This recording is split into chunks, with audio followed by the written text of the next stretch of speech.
16 states from Nebraska to Massachusetts since last week. That's how many people the Red Cross has been helping.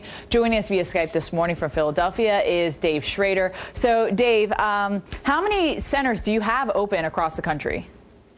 Right now, we're looking at approximately 10 or 12 shelters and warming centers that we're providing assistance to folks throughout the Midwest, multiple states, and obviously as the weather has moved east, we're prepared to open up more here along the East Coast.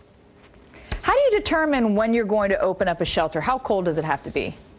It's actually determined by our local officials, local governments. They're the ones who sort of say, okay, Red Cross, we want to open up a shelter or a warming center, and they give us the direction to go do that. So it's sort of at the direction of our local governments.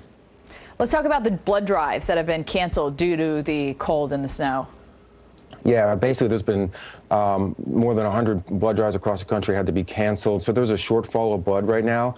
So we're encouraging folks, if you have an appointment and it hasn't been canceled, please stick to it, please keep it. And if you have the time and inclination, make a donation in the next couple of days. It would really help us out. What's the most urgent situation that you've heard of? Do people come into the Red Cross looking for help because they're frostbitten? Most of the people come in here there might be power outages. They don't have heat at their house for one reason or another, and they need a place that's warm to just get out of the elements. Here in Philadelphia, we get a lot of fires. Fires is really our biggest concern, our biggest urgency. The last couple of days, there have been several fires where the conditions were really dangerous, and the water freezes so quickly from the fire, so that firefighters have trouble getting around, so it becomes dangerous for them. In addition to fighting the fire, they got to fight the elements.